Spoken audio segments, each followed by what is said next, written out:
Mundu osoan izan beharko genuke abortatzeko eskubidea. Emakume guztiak gure gorputzari buruz erabaki dezagun. Inolako kriminalizaziorik gabe. Abortatzen dituzten emakumeak ez dira zoro bihurtuko. Ez dira bizi osorako traumatizatuko. Nahi izan ez gero berriz ere haurdun geratuko dira. Eta ez dituzte fetuarekin amets gaiztoak izango. Ez dira kriminalak, ez da hiltzaileak ere. Ez dira pertsona txarrak. Ez da amatzarrak izango. Utzi ditzagun behingoz estigma sozialengatik emakumea zigortzeari.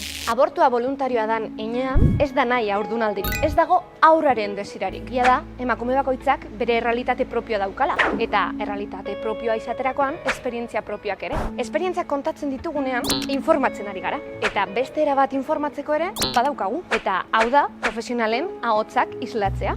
Horregatik gaurkoan, Iraide Sierra kanpillorekin aritu gara hizketan. Abortue orokorrien hartunde, haurdunaldizen emoten dan komplikaziorik ohikoena da.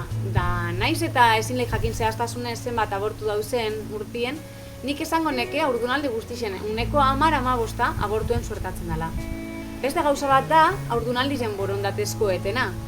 Euskal Autonomia Erkidegoan adibidez, 2020 urtien 3.500 kasu gutxi gora bera egon ziren, gehienak 20 eta 29 urte bitartien. Esan dudan moduen, abortu gehienak espontaneoak izaten dire, da askotan emakumiek ez daki ez da haurdun egon dela. Hala da be, haurdunaldizen borondatezko etek eta aitzeko era desberdinek dauz. Eta honetarako kontuten aukin biher dire, bai haurdunaldi denborie eta bai emakumien egoera, orokorra. Lehen, 3 hilabetietan saiatu alda abortu farmakologikoa misoprostola erabiliz.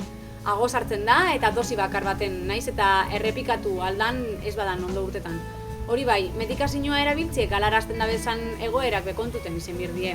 Adibidez, haurdunaldi ektopikoa, hau da umetuki kanpotik emoten den haurdunaldize, infekzio pelianoan zeinuren bat izetie, edo eta ez egonkortasun hemodinamikoa izetie, tentsio bakue, edo eta oso altue, oksigeno faltie, anemize. Haurdunaldizek 12 aste baino gehiago badeko zen, gatza da farmakoakaz bakarrik. Orduen, prostaglandinakaz, farmakoakaz, erditzie eragiten da eta gero legra edo aspiragailuen bidez kuretagia eitzen da. Oneri abortu kirurgikoa deitzen jako. Abortetako orduen bebai, kontuten aukin biher da odolan RH. Negatiboa badan, emakume oneri antide-gammaglobulina jarri biher jako. Hau da, txerto bat jarri biher jako. Abortu emin emoten duen egoera bat da. Batez be, eragin jako abortue badan. Azken finien medikazioa kontrakzioak eragitzen deuz eta legra edo aspirazioa prozedimendu kirurgikoak dire. Inbazioa txikikoak, baina inbasiboak alan dabe.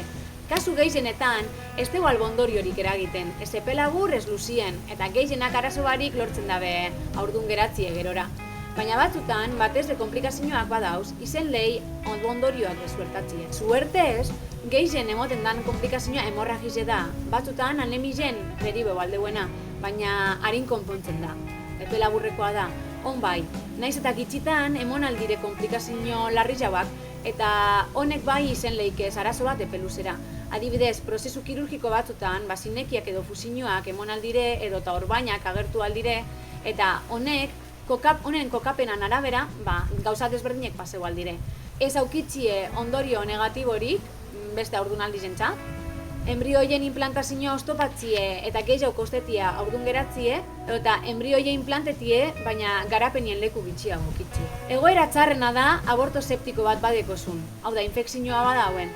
Antibiotikoak eta legra alik eta harinen erabili biher dire, ze emakumien sok egoeran sartzen badan, histerektomia bat eitzen da. Hau da, umetoki guztizek entzen da, eta emakume hau ezingo da barriro haurdun geratu. Nire ustez garrantzitsuena emakumiek alik eta informazio gehien aukitzie da.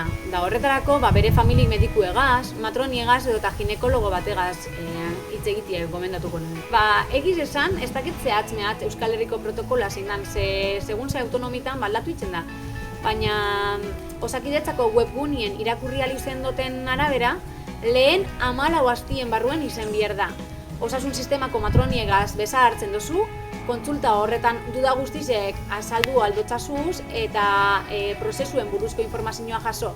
Gainera, sobre sarratu bat entregetan da beti, dokumentazioa dekonan, non azaltzen diren laguntza publiko desberdinek, zein zentrura joaldan, antikontzepzioari buruzko gomendioa jasoteko bai harinau eta bai gero, bukatzeko zentro homologatu batera joateko argibideak jasotzen dozuz. Printzipioz, 3 egun pasatu behar dire dokumentazioa emotetik prozedimendua hastera, baina ez dakita baldatuko badan, legi aldatzen dabil eta protokoloa seguruenik aldatu dikogu. Mila esker, kolpez kolpe, medikuntzako tartetxu bat eskaintzi arren, eta eskerrik asko bihotzez, urte askotan tabu izendan gai bateri ikusgarritasuna emoti arren, ezta? Beste barik, Menorkatik jarraitzu egurre moten.